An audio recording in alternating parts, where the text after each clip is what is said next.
कि हमने वचन निभाया और मंदिर वहीं बनाया है। केवल बोलते नहीं हैं, करते भी हैं। यह अद्भुत, अलौकिक, अविस्मरणीय क्षण था। हर व्यक्ति गौरवान्वित था, गौरव की अनुभूति कर रहा था।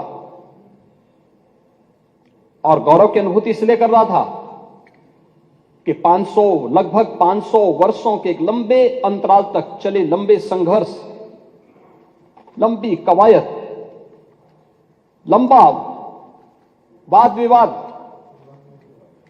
सर्वानुमति के साथ उसका समाधान का रास्ता निकला और पूरे देश की जनभावनाओं के अनुरूप आज रामलला के भव्य मंदिर के निर्माण का मार्ग प्रशस्त न केवल हुआ है, बल्कि रामलला वहां प्रत्यक्ष रूप से विराजमान भी हुए और सबकी उपस्थिति।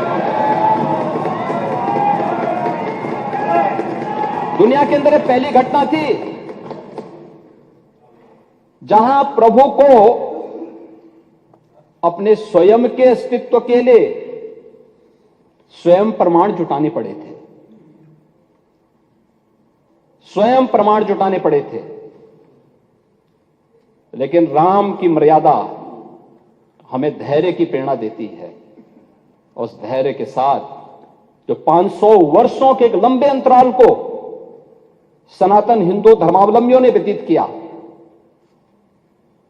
ये वे धैर्य उस प्रसन्नता के रूप में, दीपोत्सव के रूप में, आतिशबाजी के रूप में 22 जनवरी को पूरी हिंदुस्तान के अंदर और दुनिया के अंदर जहां कहीं भी हम देख रहे थे, हर ओर से एक ही आवाज आ रही थी।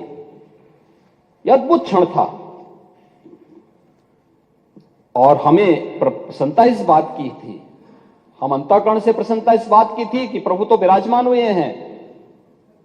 उनके भव्य और दिव्य प्रतिमा की प्राण प्रतिष्ठा का कार्यक्रम संपन्न हुआ है, भारत के गौरव की प्राण प्रतिष्ठा का कार्यक्रम संपन्न हुआ है।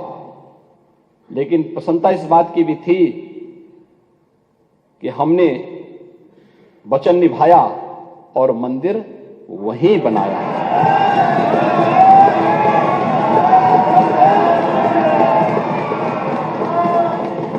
जो कहा सो किया, जो संकल्प लिया उसकी सिद्धि भी हुई। केवल बोलते नहीं हैं, करते भी हैं।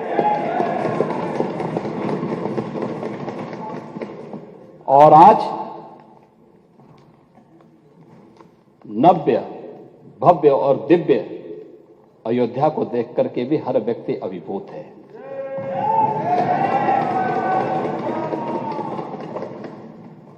महोदय, कार्य बहुत पहले हो जाना चाहिए था।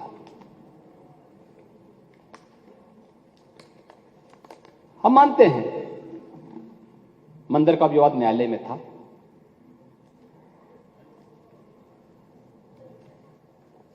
लेकिन वहां की सड़कों को तो चौड़ा किया जा सकता था ना, वहां के घाटों का पुनरुद्धार किया जा सकता था, अयोध्या वासियों को बिजली की आपूर्ति की जा सकती थी, वहां स्वच्छता की व्यवस्था की जा सकती थी, वहां स्वास्थ्य की बेहतर सुविधाएं दी जा सकती थी, वहां एयरपोर्ट बनाया जा सकता था। विकास के इन कार्यों को किस मंशा के साथ रोका गया था? कौन सी मंशा थी कि अयोध्या का विकास ही अवरुद्ध कर दो, काशी का विकास ही अवरुद्ध कर दो, मथुरा वृंदावन के विकास को ही अवरुद्ध कर दो? महोदय, ये तो मुद्दा नियत का है।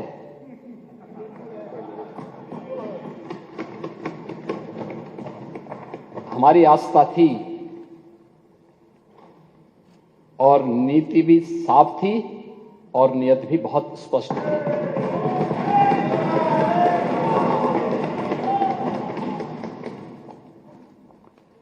हमने बिना रुके, बिना डिगे, बिना झुके हम लोग अयोध्या भी गए, प्रदेश के हर जनपद में गए। अगर मैं अयोध्या और काशी गया हूं तो नोएडा और बिजनौर भी गया हूं।